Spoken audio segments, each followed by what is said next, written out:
Tampa Bay Buccaneers got some more hardware. They got some dinner plates on their hands. Tom Brady getting his 7th Super Bowl ring. Even though he doesn't like those, he's just focused on the next one. The next one, man. And here's what I took away from that Tampa Bay celebration, that in an offseason featuring the news that he played the entire year with a torn MCL, that's a big flex.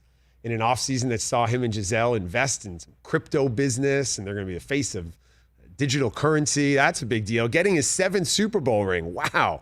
Tom Brady. But wearing white pants as a large man and getting away with it, that is tremendous. I don't think any of the large men in this room could wear white pants in any occasion and have it be appropriate. I wear all black to all white parties. Like, that's how opposed to the white pants I am. So. The white pants at a not all white party. It's not like he's at Michael Rubin's beach house in the Hamptons, but this man is wearing Club Monaco white jeans. Phenomenal. Congrats to Tom Brady on Super Bowl TJ ring said number he was 7. wearing 3/4 boot, like this checkered shirt.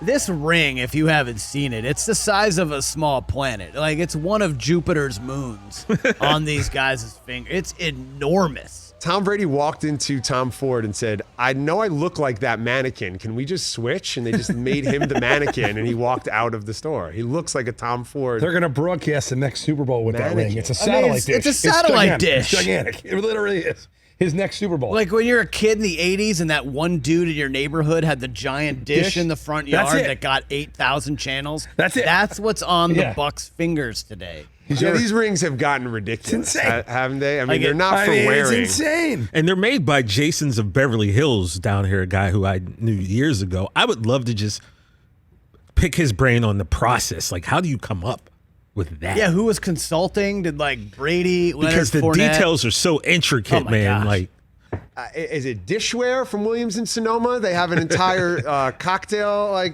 menu on their hand right there. Cocktail set. This ring is incredible. So Tom Brady tweeted out the video, I guess, that the Bucs made. Okay, so underneath all the gold and the diamonds and the 2 trophies on top, underneath that is like a gold replica of Raymond James Stadium.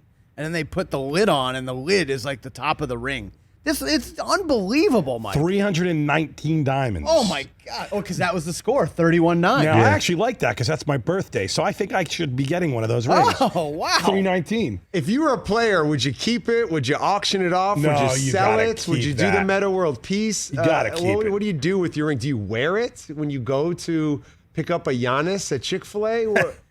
You don't ever wear these things except to go to the next ring ceremony. So, Brady kind of famously only wears his to go out to these types of things. No, So, Gronk I don't agree with that approach. Gronk had his 3 Patriots ones and then got the 4th one. No, because they always talk about, they wear it at team functions or they wear it in an event. Well, if you're at an event that's honoring you for what you did on the football field, everyone knows you did that on the football field. So wearing an entire kitchen cabinet on your hand is not the move. I think wearing it in everyday life would be the Just thing. casually and everyday life. Wearing, pulling up to the coffee bean at drive-in and say, I'll get a mocha latte, and then having the giant ring on the steering wheel. Like you're going to the bank, hold on, let me sign for that bump. And then So the top of the ring comes off and the stadium's inside. The stadium's inside. Which is so cool. That's insane. insane. That's pretty badass. Is it like the kind of Cruel Intentions thing of opening up the necklace and there's stuff in? No, it's not that. Nothing inside. No, it's not the Tampa Bay ring. I think what I would do. Does it have all the historical landmarks that are associated with Tampa Oh, I got to. etched into the ring? That is so cool. Look at that. That's insane. So instead of the stadium inside, it's Mons Venus? Is that what you're saying? Do they have the stadium's inside the ring? Do they have a giant trough urinal? Here's what I would do. Not a big cool. ring guy, but I would wear a giant necklace. So you take the top off, turn it into a pendant, and then you have a huge gold chain. You're a big necklace guy, Brockman? You're a big chain guy? Big chain necklace guy. Flavor Did you ever Brockman. go through a chain Flavor phase? Brockman. I feel like there were some puka shells in your life. I did have the hemp one year. No, you didn't. One summer. Oh, You That was picture Brockman It was on 98. his 18th Come on. birthday. Oh, my God. Exactly, 98. Yeah, and he's at a Dave show. He's wearing Tevas and a puka shell. I hated Dave Matthews so much do I. back then. Oh, Loving Drew Bledsoe. Calling him future Hall of Fame face like they did in the McDonald's commercial. Remember I have a that? Drew Bledsoe autographed rookie card. I was so excited because he was going to take us to the promised land. And he would have taken me to the promised land on that thing I have with all of my quarterbacks, the lithograph. Too bad. But I should have Brady. It was Tom Brady instead. Hey, you watched all the way to the end. Thanks for that. Watch more right here.